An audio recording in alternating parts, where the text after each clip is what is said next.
Shalom, selamat pagi Bapak Ibu Saudara-saudara yang sama dikasihi oleh Tuhan.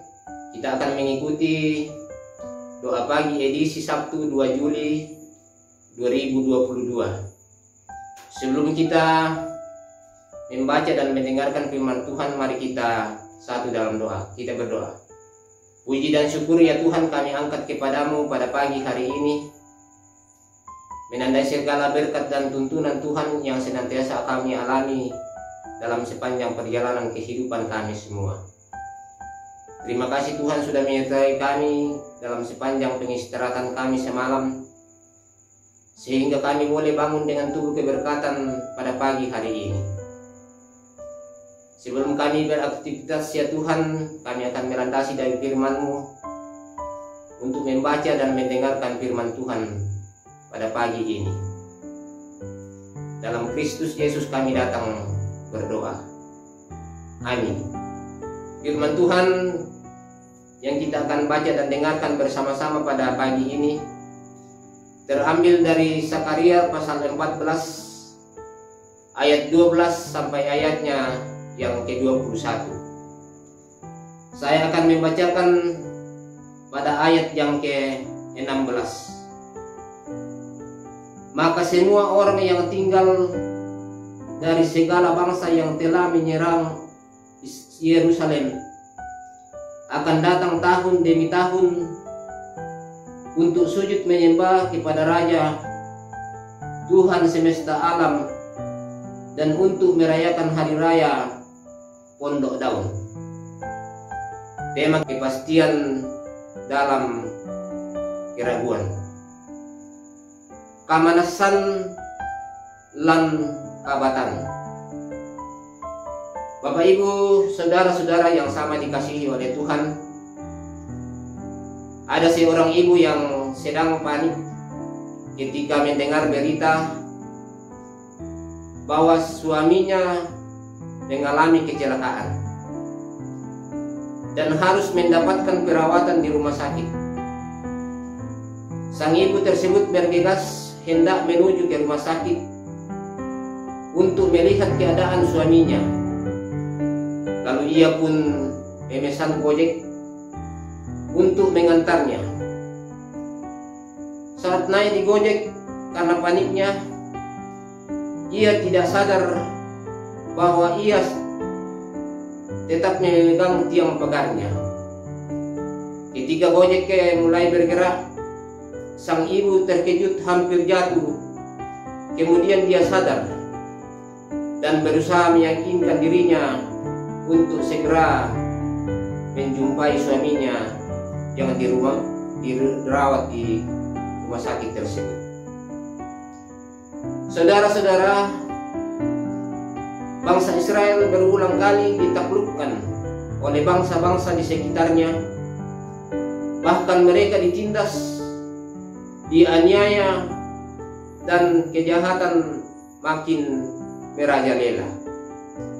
Dalam kondisi ini mereka menganggap Allah yang mereka sembah seolah-olah lemah dan tidak mampu berbuat apa-apa. Itulah sebabnya tidak jarang dalam keraguan dan kebimbangan mereka berpegang pada kekuatan lain di luar Tuhan. Dan akhirnya mereka jatuh dan tergeletak seperti yang dicerminkan oleh kejatuhan Yerusalem. Bapak Ibu saudara-saudara yang sepengharapan dalam Tuhan, kejahatan, ketidakadilan dan penindasan merupakan penyakit sosial yang menyerang kehidupan orang Kristen. Kapanpun dan dimanapun hal itu dapat terjadi.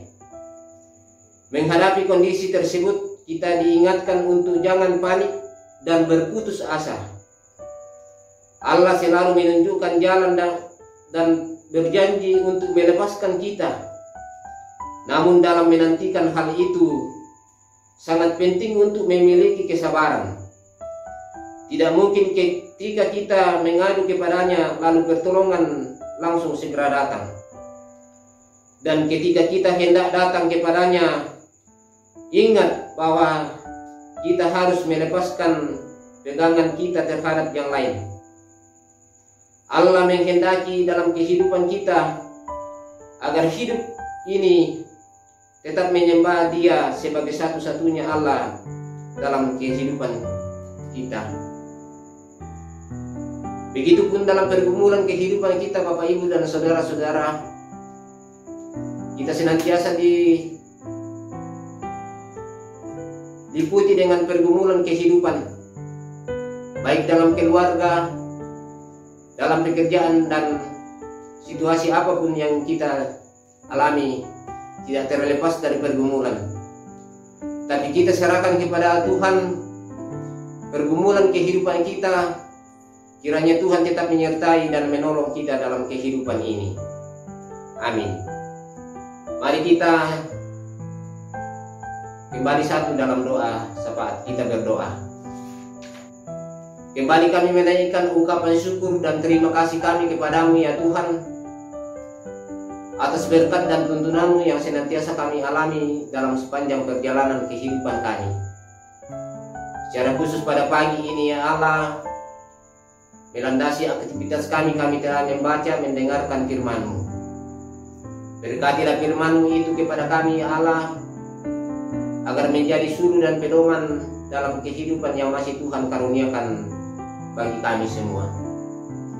Pada pagi ini Tuhan, kami mendoakan saudara-saudara kami yang mungkin dalam kelemahan tubuh karena penyakit, baik yang dirawat di rumah sakit maupun yang dirawat di rumah-rumah.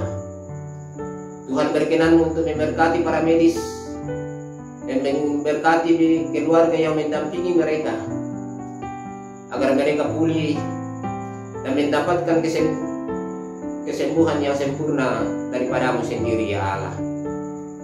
Ya Bapa kami dalam surga, kami berdoa buat jemaat-Mu yang mungkin mengalami kedukaan. Ya Bapa dalam surga, Engkaulah penguatan dan penghiburan satu-satunya. Hiburkan dan kuatkan mereka yang ditinggalkan oleh orang yang mengasihi dan yang dikasihi oleh mereka. Ya Bapa kami dalam surga, sepanjang minggu ini, kepada warga jemaat yang mengalami pertambahan usia dan boleh berulang tahun, Tuhan berkenan untuk memberkati mereka, agar sukacita mereka sempurna oleh karena kasih setia-Mu senantiasa dialami oleh mereka yang Tuhan karuniakan pertambahan usia. Dalam usaha dan pekerjaan kami ya Tuhan, kami serahkan dalam tangan kasih-Mu. Apapun yang kami kerjakan Tuhan berkati, agar boleh memberikan hasil kepada kami, guna kami pakai untuk hormat dan kemuliaan bagi nama-Mu dalam kehidupan kami ya Allah. Ya Bapa kami dalam surga, kami berdoa untuk renovasi gereja yang sementara berlangsung. Berkatilah panitia yang sudah dibentuk, dan ajarlah kami semua untuk terlibat di dalamnya, agar pembangunan ini boleh terlaksana seturut dengan kehendak-Mu sendiri ya Allah. Tuntun dan sertai kami sepanjang hari ini dalam kehidupan kami, dalam aktivitas kami ya Allah. Ampuni salah dosa kami, dan sambutlah kami yang berdoa. Dalam Kristus Yesus kami datang berdoa. Amin. Demikianlah doa pagi. Terima kasih, dan Tuhan memberkati kita semua.